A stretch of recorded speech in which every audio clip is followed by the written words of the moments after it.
We do control people, so I wonder if we could control God.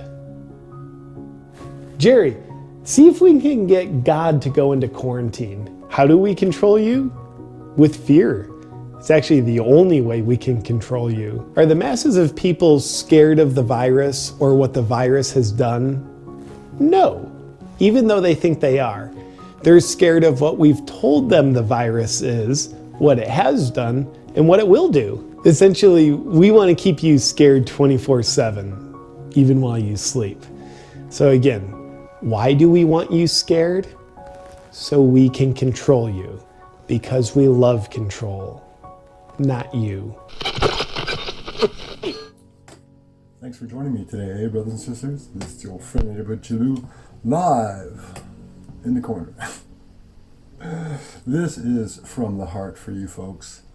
This is not meant to fearmonger or instill any degree of distress amongst the viewer or the subscriber out there that has stumbled across this video. This literally is me speaking to you, one and all, far and wide, friend or foe, from my heart. As we find ourselves sitting here on the 8th of December, or is it the 9th today? No matter. We find ourselves in the precarious situation where GovCorp has canceled Christmas and any holiday festivities up until the beginning of January.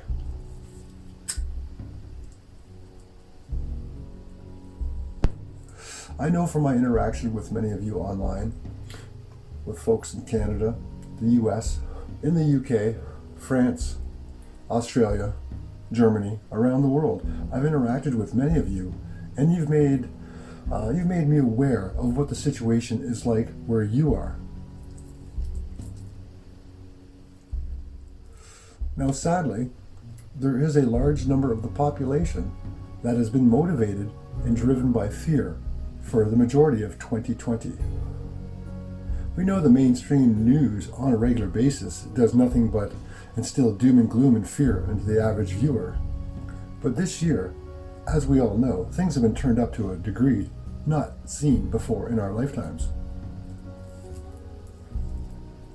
I myself was subjected to a level of Orwellian censorship on Facebook, a social media platform that precipitated me leaving at the beginning of September. It seems like up is down, the sky is no longer blue, evil is good, and good is now evil. Those folks out there that are afraid of this virus, I understand how you feel. I see daily the interactions that you have with one another online, facilitating and pushing forward this narrative. Now, sadly, when you try to educate people with facts, and the facts of the matter are,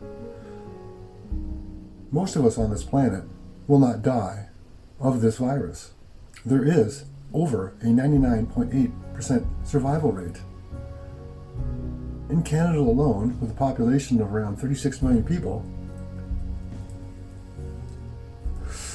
the number of deaths attributed to COVID are astronomical, yet they fail to give the statistic that the majority of those individuals were of advanced age and had other pre-existing health issues.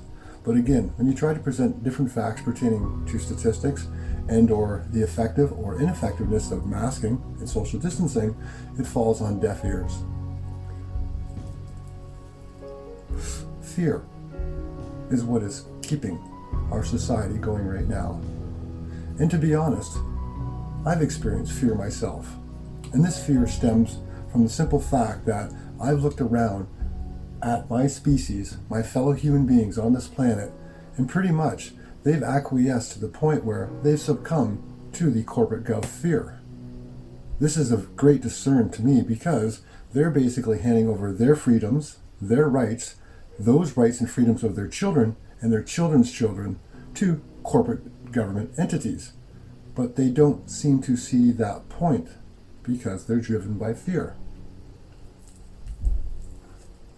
With Christmas being canceled here in British Columbia and other places in Canada, as well as the US and around the world, I implore one and all to exercise your rights. Your right to peacefully, civilly disobey said unjust laws. Spend time with family and friends. Definitely get together. There's going to be a lot of people that are affected by the negative aspects that Christmas and its season brings with it on the best of times. A lot of individuals have a hard time on the holidays. I am one of those individuals because of pre-existing mental health issues, but I cope. I cope because I have interactions with support group and family and friends. This brings me to my next point. We as a species are a very social species. We are meant to interact with one another. We are meant to socialize.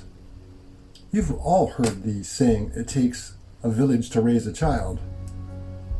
Well, those children now are being raised in secluded, masked, sanitized areas based on fear. Fear-driven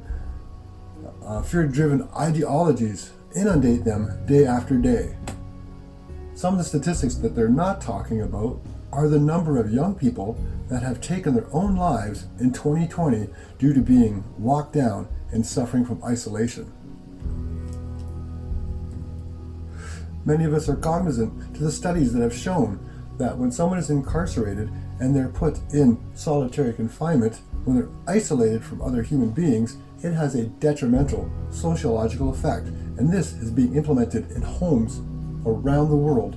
Millions upon millions of people under house arrest, under lockdown, unable to move, unable to exercise their rights and freedoms as human beings on this planet to go where they see fit. I've spent much of 2020 not arguing with individuals, but trying to educate them, and it's been rather frustrating at times. It's taken its toll on me mentally, spiritually, and emotionally. I have cut ties with individuals, and I can see in the foreseeable future that there will be many less individuals in our lives out here. The mindset of the rural folk is much, much more different than that of city folks, and I give thanks for that as well as my location. But at the end of the day, when people spend copious amount of hours listening to the fear-mongering talking head on the idiot box or the fear-mongering talking heads on social media pushing forth a continued narrative, well, it does take its toll on the best of us. So again, I'm here just to implore that you, wherever you are around the world, exercise peaceful civil disobedience. Share time with family and friends. Get together with those that will be alone. Remember, this pandemic, this exercise and control is far from over. It has just begun. We do have the numbers. We have to put forth love, compassion, and kindness to each and every one. There's many people out there that I disagree with in their ideologies and what their thought processes are in discussion of this virus. I feel sorry for them. I have compassion for them. I'm done trying to educate them and make them understand the errors of the ways. No one's perfect, but the time has come. Make your choices wisely. Pick your battles wisely. But first and foremost, take care of yourself and those around you. Give love unconditionally, but be ready. The time will come when you must stand up, fight the good fight. Thanks for your time. Peace, love, and blessings. And I'll see you next video. All right.